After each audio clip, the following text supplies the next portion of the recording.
Kalsoonida nafta furaha guusha iyo horumarka bulshada. Kalsoonida nafta waa saldhigga horumarka shakhsiga iyo bulshada. Waa dareenka qofku naftiisa ka qabo oo ah in uu wax qabsan karo, go'aan sax ah gaari karo, una istaagi karo halganka nolosha. Qof aan naftiisa ku kalsoonayn xitaa haddii uu haysto xirfad ama fursado badan, wuu ka gaabin karaa horumarka. Kalsoonidu waa iftiinka kugu hagi kara mugdiga nafsadeed, niyad jabka iyo walbahaarka.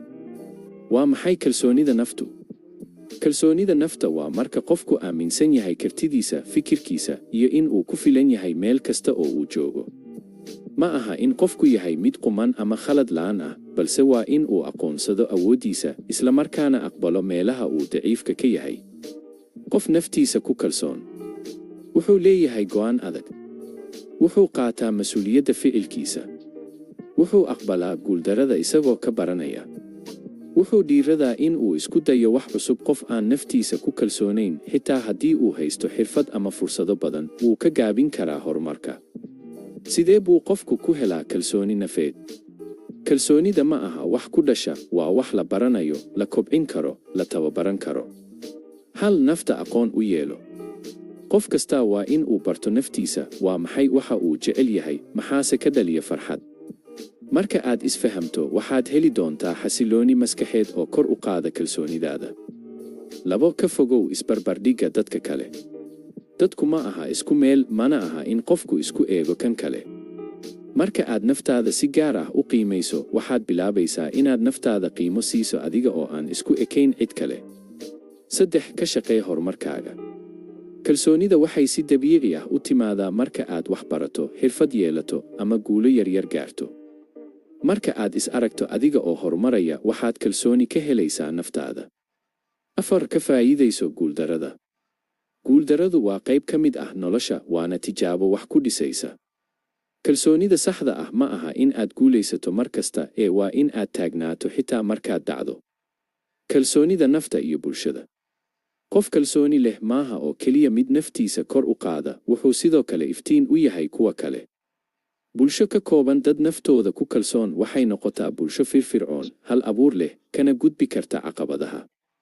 Arday naftiisa ku kalsoon ayaa si geesinimo leh su'aalo u weydiin kara macalinkiisa. Ganacsada naftiisa ku kalsoon ayaa halis qaadan kara si uu u sameeyo horumar dhaqaale. Hooyo nafteeda ku kalsoon waxay korin kartaa carruur leh hami iyo himilo sare. Ma aha in qofku yahay mid quman ama khalad la'aan ah, balse waa in uu aqoonsado awooddiisa, isla markaana aqbalo meelaha uu daciifka ka yahay. Qof naftiisa ku kalsoon wuxuu leeyahay go'aan adag. Wuxuu qaataa mas'uuliyadda ficilkiisa. Wuxuu aqbalaa guuldarrada isagoo ka baranaya. Wuxuu dhiiradaa in uu isku dayo wax cusub. Kalsoonida ma aha wax ku dhasha, waa wax la baranayo, la kobcin karo, la tababaran karo. Marka aad isfahamto, waxaad heli doontaa xasilooni maskaxeed oo kor u qaada kalsoonidaada. Dadku ma aha isku meel, mana aha in qofku isku eego kan kale. Marka aad naftaada si gaar ah u qiimayso, waxaad bilaabaysaa inaad naftaada qiimo siiso adiga oo aan isku ekayn cid kale. Kalsoonida waxay si dabiici ah u timaadaa marka aad wax barato, xirfad yeelato, ama guulo yaryar gaarto. Marka aad is aragto adiga oo horumaraya, waxaad kalsooni ka helaysaa naftaada. Guuldarradu waa qayb ka mid ah nolosha, waana tijaabo wax ku dhisaysa. Kalsoonida saxda ah ma aha in aad guulaysato mar kasta, waa in aad taagnaato xitaa markaad dhacdo. Qof kalsooni leh maaha oo keliya mid naftiisa kor u qaada, wuxuu sidoo kale iftiin u yahay kuwa kale. Bulsho ka kooban dad naftooda ku kalsoon waxay noqotaa bulsho firfircoon, hal abuur leh, kana gudbi karta caqabadaha. Qof kalsooni leh wuxuu noqdaa tusaale, ha ahaado arday, ganacsade, hooyo ama macallin.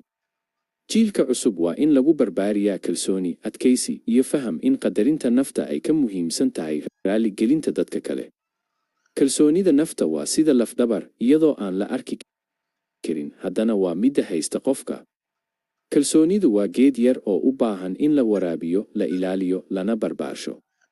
Qofka naftiisa ku kalsoon, xitaa marka ay adag tahay, wuxuu leeyahay awood uu kaga gudbo dhibaato kasta. Kalsooni ma aha kibir, ma aha ismuujin, waa aaminaad deggan oo qofku ku leeyahay naftiisa. Taasi waa waxa keena dhiirigelin dhab ah.